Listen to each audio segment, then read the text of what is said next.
Hello and welcome to episode 1 of our unknown, unnamed movie podcast, named to be announced later in the future. My name is Joel. And I'm Martin. And today we will be reviewing 2009's The Unborn. Now, this movie should have been Unborn. all right, we'll get to that in a second. All right, let's start at the beginning here. Martin, what is your association with The Unborn, if at any? Has you seen it before? No, this is my first experience with anything Unborn that I know of.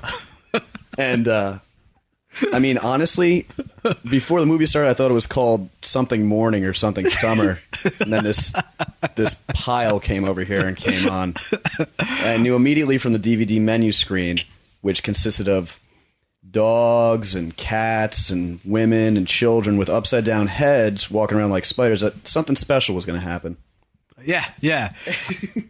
As for me, I remember this movie when it came out. It came out at around almost the exact same time as The Uninvited. So you had The Unborn and The Uninvited, two movies out like in the same week or something. And I don't know, I thought that was interesting that they had these two very similar titled movies. I did see The Uninvited before I saw The Unborn, and they were both great. yeah, they're both amazing. I'm not sure which is better, The Unborn or The Uninvited. Maybe we can talk about that later. Okay. Studios do this constantly, though, where they have movies with extraordinarily similar titles, like they're going to trick people into going to see them in the theater because they're going to confuse, I guess, the actual title of the movie. Maybe they'll see advertising for one and go to the other by mistake. Okay, so tell me, Martin, what did you think of The Unborn? I guess I'm going to start with something positive. I thought that the way that the shots were laid out and lined up were interesting and artistically well done. They were very pretty, and you could tell that the director of photography took a lot of time thinking about how the scenes were going to be set up. Unfortunately, he was the director of photography in a movie that had the most bizarre plot, horrible story. And I don't even know if I can call it acting, but he just... At least there was that going for it. I mean, what did you think of this? Well, I'll agree with you with that. I thought the movie looked great. It looked pretty amazing, and I don't think anybody's going to take that away from it. The shots are really nice. They had this really nice kind of music video looking lens flare all over the place. This looked like a music video, this whole movie. It kind of did. It's definitely, this movie, to me, is indicative of everything that's wrong with modern horror movies. This is like the template for every shitty horror movie that's out today. Like, this is such a paint by numbers kind of thing. Everything about it was just so generic. I noticed every scare in this movie was like this. Boom. Like just a loud noise, right? Pretty much. They would try to sneak them in by delaying them by an extra 3 or 4 seconds before you were, and it wouldn't even be the same scene. They would be, the automatic change scene showing a train really loud. Oh, that was laughable. And it was kind of embarrassing, actually, that they did that. I wrote down in my notes that horror movies are so formulaic, it's sad in the middle of this movie. So, I mean, I guess that's tantamount to what you were speaking of. Yeah, it's ridiculous. Like, the one that I thought was nice, they kind of threw the convention on its head a little bit, was when she was going to the mirror in her bathroom. She's like, oh, I'm going to open the mirror and then close it. Open the mirror and close it. How many times have you seen this stupid trick? She closes the mirror and there's somebody behind her. Yeah. And then boom, shock. In this one, they kind of flipped it, and instead of there being something behind her, it was inside the medicine cabinet. Whoa. Yeah, that really really blew my mind there. It was amazing. I guess I was kind of curious about what you thought of all of the at least in the first third of the movie, they had a lot of historical references to different ghost occult related I guess, aspects of what could be haunting her, and they would just tweak it to make their plot viable. It all seemed really one-dimensional to me. Like the screenwriter just wanted to pepper his. Like he took a trip, 10-minute trip to Wikipedia, looked up ghosts, got some names, slapped them on his script, done. Just to add a little color to it. But, yeah, I mean, that was the purpose of her best friend's character, was to kind of lead into a paranormal explanation of like occult mythology. Her explaining the mythology of the dogs. There was a lot of explaining in this movie, a lot of exposition. And that was her purpose in the beginning. After that, she was kind of taken out of the movie and replaced by her grandmother in the mental, I guess, asylum. Again, her only purpose was just to explain what was happening. I thought it was strewn together pretty poorly, and okay, that I want to bring that up. Okay, I noticed that almost immediately this movie just starts off and something weird happens. Immediately, we don't know who the character is. We don't know what the fuck's going on. Right off the bat, there's a dog wearing a mask. There's like a dead boy walking around. It was weird. It was in like a cryogenic tube that Samus Aran looks like she came out of, like in the beginning of Super Metroid. It was bizarre. Oh yeah.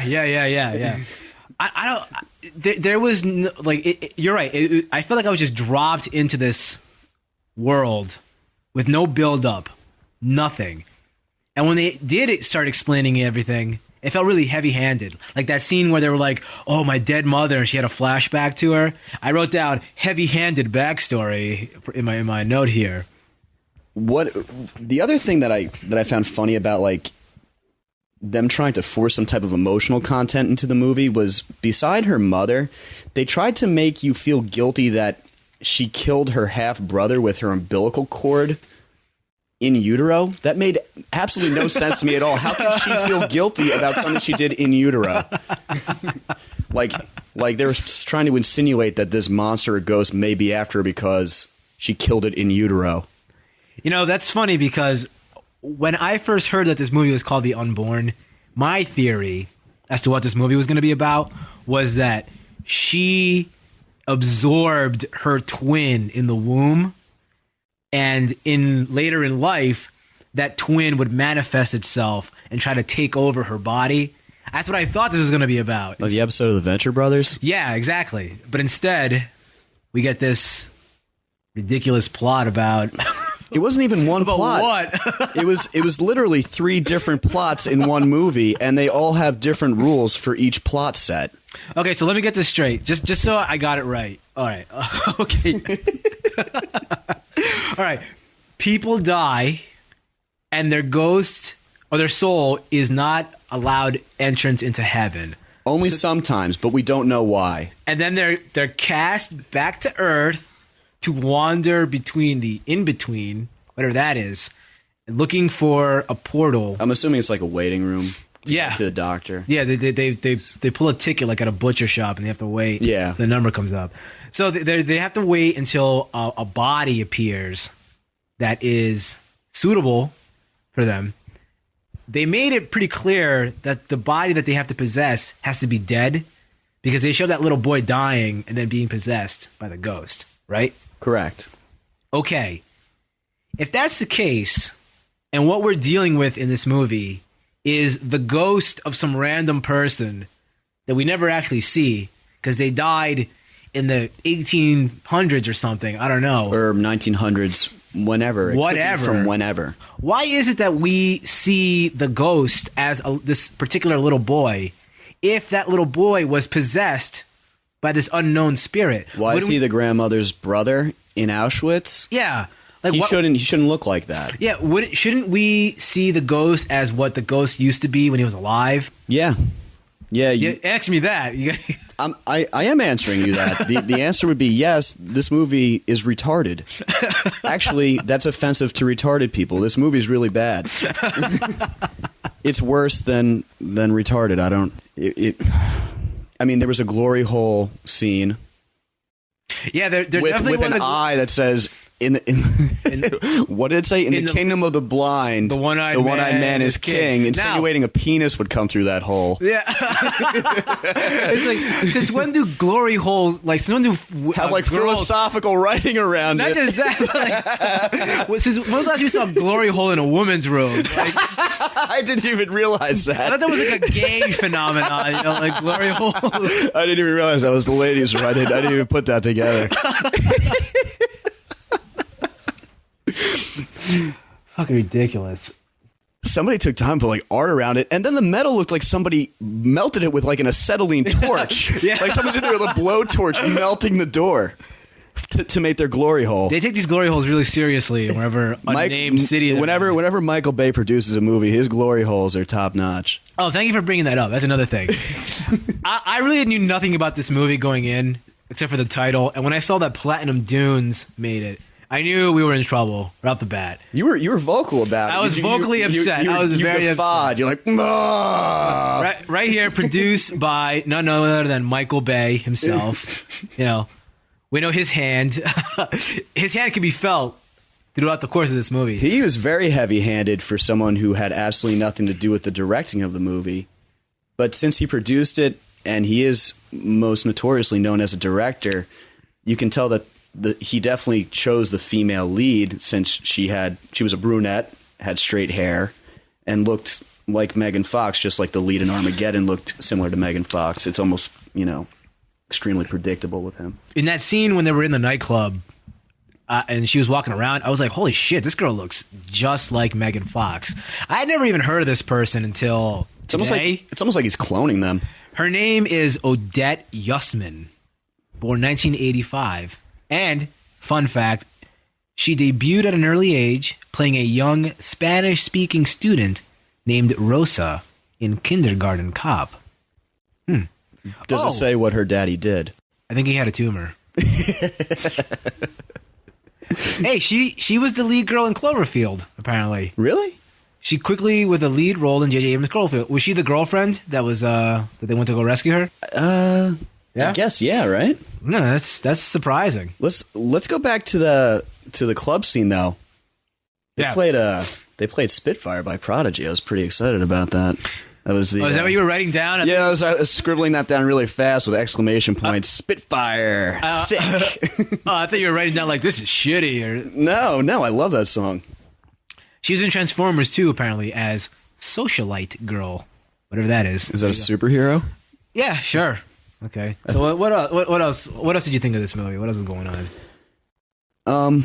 What I never understood throughout the entire course of the movie was the constant use of this beetle that would show up everywhere. It was in the entire movie.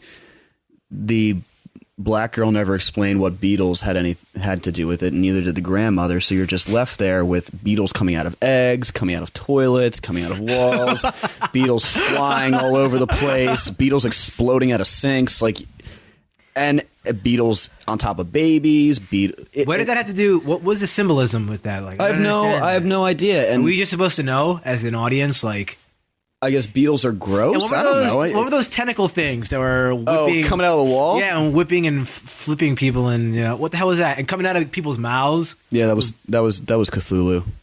Yeah, that's it. It was very Lovecraftian. By the way, in case you were wondering, that guy was a rabbi. It was very unclear, I thought, as to what this guy was. Was he a priest? I knew he was a rabbi. Was he a rabbi? Was he this or that? I could tell. I can tell different people of the cloth and what. Just from looking at them. What denomination, just by looking in their eyes. Even if it's on a movie, I can tell. Yeah, I've always knew that about you. Here's a question for you. Gifts. What the hell kind of nickname is Jumby? Jumby wants to be born now. What is that? It's probably some kid that they picked on in grammar school. Jumby? I kept thinking of like jambalaya, like soup, and I was getting hungry throughout the movie when they would say Jumby. But did you notice that they stopped mentioning it like halfway through the movie, and then it was just never brought up again? Well, the person who mentioned it the most was the possessed little boy. Yeah. Remember him? That kid is currently on Modern Family. Have you ever seen that show? No. So I thought that was fun that he was in there stabbing people and stuff. Speaking of stabbing people, this is the first horror movie I've ever seen where a normal uninformed human boyfriend was ready to punch a demon in the face, like without being briefed about what's happening. His automatic reaction to a demon is to punch it in the face. He didn't have the typical disbelief scene either. He was like, no, he didn't. I don't believe it. Like, he's like, come on, you just need some rest. You're working too hard. Just get some rest. Contrast that with like Paranormal Activity. Yeah, that boyfriend. Remember him? Yeah, he was. He was an asshole though. He was big time dickhead. I have a question for you. Here's something I've never heard of before. When she goes to the doctor, and he says that she has a tetragametic chimerism and a heterochromia. I read that off of Wikipedia. I don't know what the fuck those things are. When you have a chimerism, that means that you have melding. You have a melding of two different types of tissue, but the chimeric tissue is from another organism that's not of the same species. But here's my question. He then tells her, you should go see a genetic counselor. What the hell is that? What kind of advice is that? What is that? The most. If any doctor said that to me, I would literally be terrified and shit my pants. Go see a genetic. Excuse me. So what was wrong with her? Like, what? She had this predisposition to having a cancer twins. in her eye. No, twins. No, but he sent her to the counselor. Yeah, but the problem with her eye dealt with conjoined twins. He was saying that they shared tissue, and I guess that could be a problem as far as developing a fetus to full term is concerned. That's just a stab in the dark. I just was, my eyes kind of glazed over when that happened. I was like, what's happening here? Here's a question for you. When they showed her mother just sitting there in her hospital, I said, man, that lady looks really familiar. Did you recognize who she was? No. Do you even remember looking at her? Do you remember seeing what she looked like? Not really. I don't know. I'm trying to forget this movie as time goes on. I was like, man, it's been about 20 minutes since it ended, so I forgot the majority of it already. That's how good it was. It was Carla Gugino. You know who that is? Negative. I'll tell you right now. She was in Sin City. She was naked in that. Oh. She was the mom in Spy Kids. Yeah. She was also naked in that. Yeah, big time. Through all three of them, she was naked. All three Spy Kids. Yeah. Just out of curiosity, what was your reaction when they all of a sudden took their plot, attached it to a very heavy rock, and threw it over a cliff into Holocaust survivor world? That seems really inappropriate to me, to just graft on this ridiculous Holocaust plot. You know, I had a similar reaction to Shutter Island earlier this year. They had a Holocaust subplot just grafted to it out of nowhere. It was the most bizarre. It was almost like it was a plot interference where they took a linear plot that had ups and downs kept in the same timeline, and all of a sudden brought their timeline back 60 or 70 years to Auschwitz. Yep. Which was really jarring and took me out of any type of immersion I had in the movie at all, which was little to begin with. The whole subplot of them being experimented on by Nazi scientists. But the experiments bordered on the occult. Don't forget that. Yeah, they were in Castle Wolfenstein the whole time doing these things. Yeah, they had God mode activated. It's terrible. Like, what was the purpose of that? Couldn't it have just been like, my little brother died. He was possessed by a ghost. The end. Well, I don't know if you saw that they were trying to turn their eyes blue. For reasons unknown. But if you didn't notice later on in their movie, their eyes were completely white, God mode, like Return to Castle Wolfenstein 3D. That's where there's a subtle reference. That was a Wolfenstein reference for the movie. Just for you. Just for me. Referencing a video game that came out in 1991. Yeah, that stuff was really bad, really pointless. Okay, so the ghost was possessing multiple people throughout the course of the movie and taking over, just flat out taking over their bodies. Isn't that entering our world in and of itself? Right? Isn't that enough? Why do they need her? Why does it need the hero's body? It never explains that. I assumed it wanted to get revenge on the grandmother for killing it and just follow down the female lineage. Why bother? But why bother with that? Why not just kill the grandmother? Because again, remember, this is the ghost of some random person that we never met, we never see, we have nothing about. There is no family relation. Who cares? just get some other body. They tried to answer that, I guess, obvious plot shit the bed problem there by saying, don't try and rationalize it. It's already twisted. It's been on the other side for too long. You can't logically understand its motives. Which is true. I cannot logically understand its motives. They're retarded. I wanted to bring up the insinuation that mirrors are dimensional or universal gateways. Are they? Is that true? I don't know. Worried? It was insinuated for the first time in the college classroom when he was saying that the universe, going back to the beginning, essentially you would just be looking at a mirrored image of the universe. That was their first reference. Then they I don't remember that.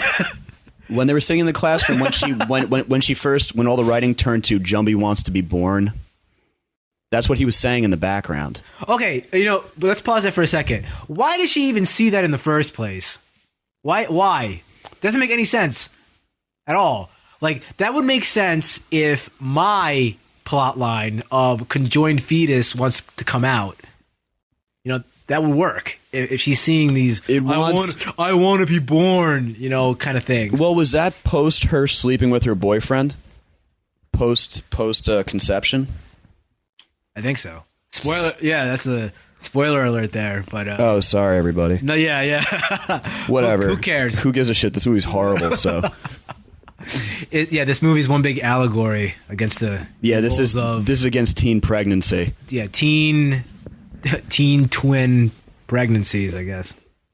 Yeah, no conjoined twins. Michael Bay is very much against that. What is Michael Bay's association with movies and black stereotypes? When they had the black girl driving the car, she had to be listening to really loud hip-hop or rap before she hits the kid. That was the funniest.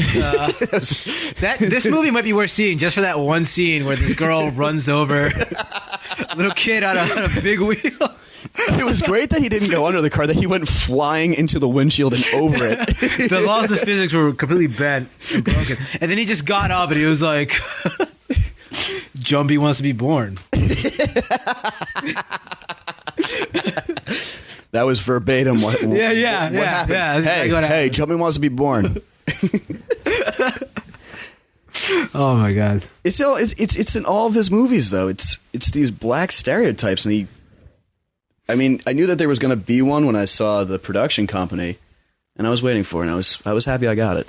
By the way, this movie was made by Rogue Pictures.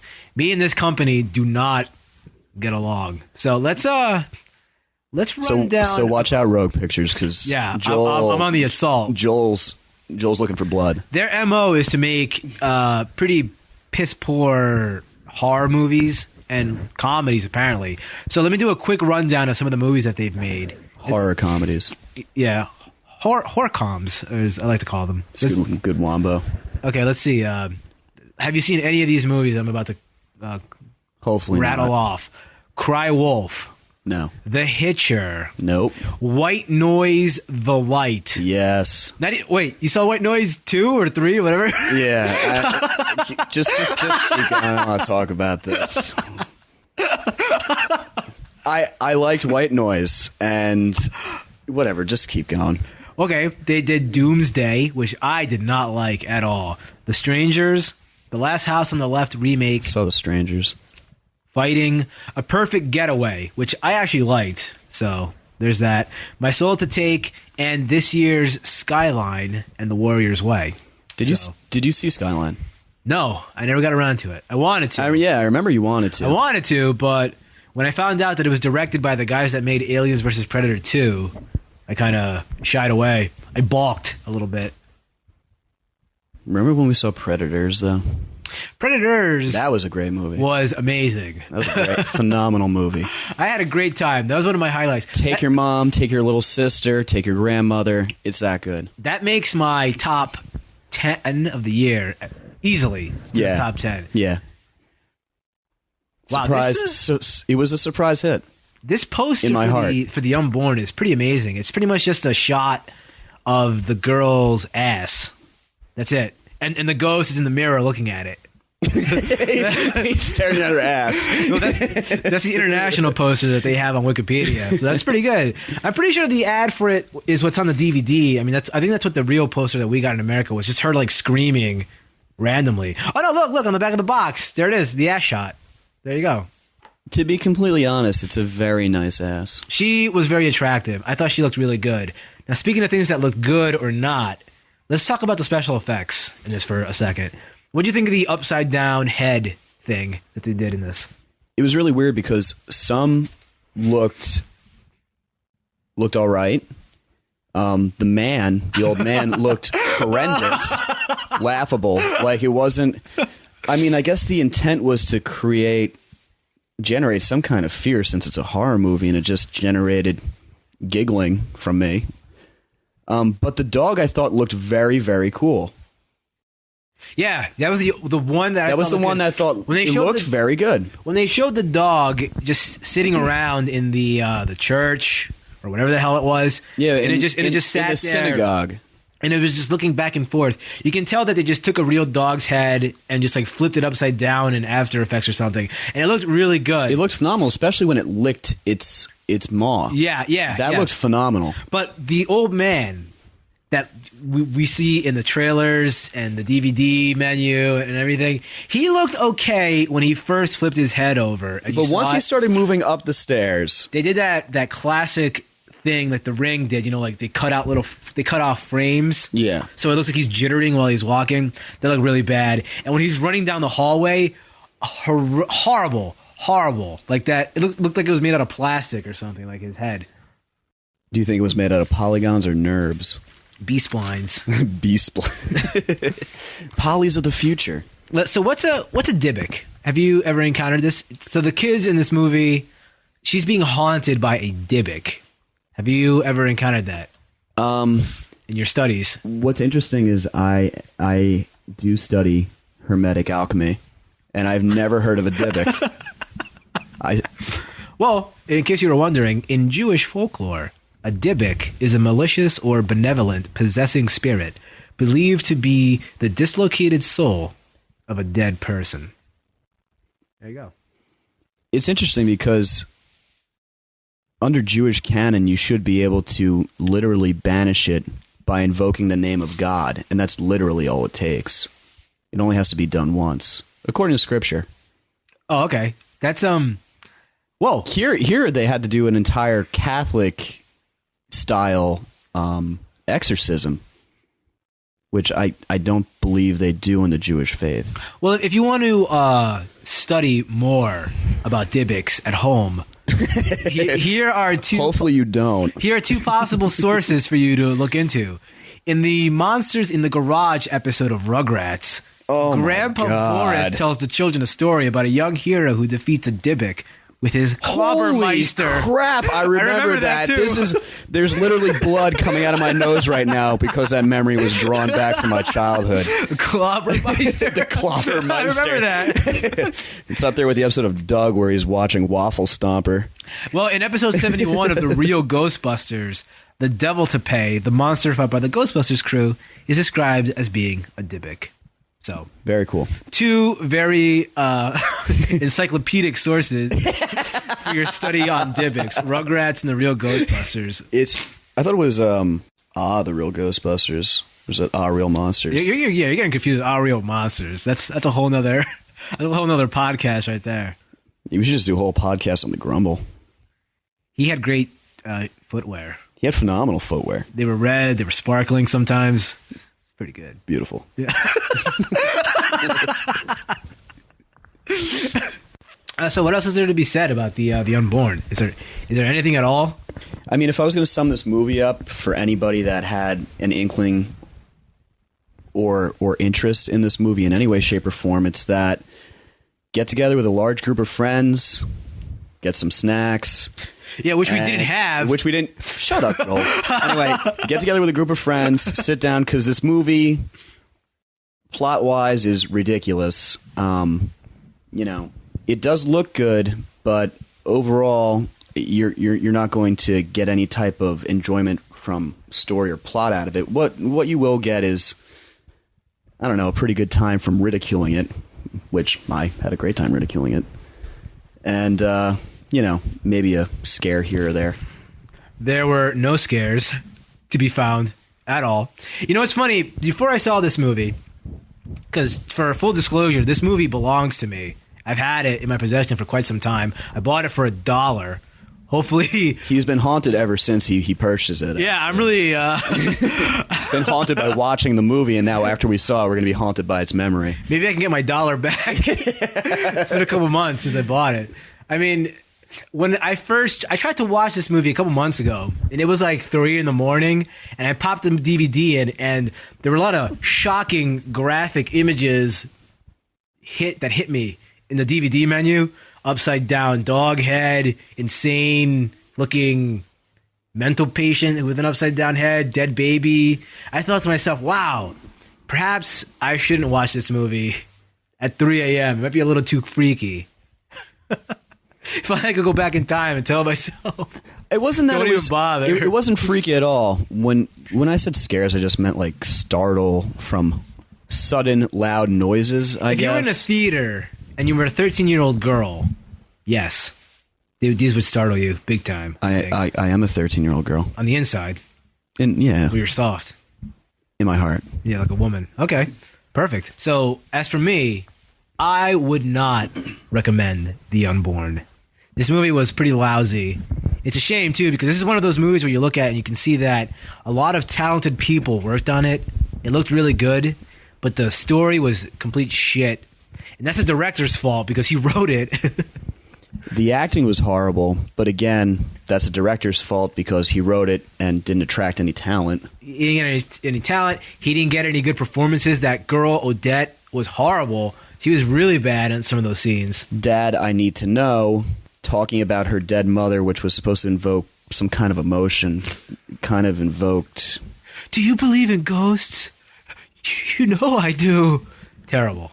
Terrible. Remember that? I feel like somebody could have given me, I don't know, 170 milligrams of Oxycontin and laid me down on a bed, and I would have came up with a better, more convincing performance about my dead mother in a half coma. It was that bad. Yeah, this movie was really half baked. What a shame. This could have been a good movie. Could have been cool, right? I mean, it had the ingredients. I think that if you're somebody who enjoys making fun of movies that are, have a horrible plot, were written very poorly, and have horrible acting, which I am, then, you can get together with a group of friends and rip it apart. It's kind of funny. But if you're actually going to sit down by yourself and have an evening of enjoyment, I would not suggest this movie in any way, shape, or form. Just so you know, in case you were wondering, take a guess. I want you to take a guess. How much do you think this movie cost, and how much do you think it made? Oh man, that's pretty good. It looked good, and there was a decent amount of effects in it, so I'm going to say it probably cost them 25 to 30 mil. Okay, that's a good guess. And it probably made somewhere around 8 or 9. Oh, you thought it was a bomb, box office bomb. Why? It did well? Well, get ready for this. The movie cost $15 million to make, and the gross revenue, $75 million. Fuck you, Michael Bay. I fucking hate you. Yeah, it's Platinum Dunes for you, man. They really knock them out of the park. It made so much money. You think we'll get an Unborn 2? There's so many unanswered questions. I'm not going to be able to sleep tonight because I just really need to know. I need to know more about Dybbuk's. Dybbuk's and Holocaust ghosts and these other things. I need to know more about these occult experimentations that occurred back at Auschwitz. Okay, so Martin, out of 1 to 5 stars, what do you give The Unborn? I give this movie a blazing, hot, blistering, steamy 1 out of 5 stars. And you don't give those out lightly. I don't. I'm usually 2s or 3s. So okay, I'm gonna go with a 2 out of 5 because it didn't make me angry. I didn't hate it. It looked good. The girl was hot. Some of the effects looked nice. That's about it. Everything else was kind of shit. But 2. That's enough for a 2 out of 5. I feel like if there was a Mystery Science Theater in 30 years from now, this movie would end up on it. Oh yeah, and this so, and The Uninvited. This and The Uninvited would be perfect for that movie, and that's how I'm approaching it right now for my enjoyment. It was just getting ripped apart. and once that happens, if a movie is that terrible, then, I'm giving it a 1 out of 5.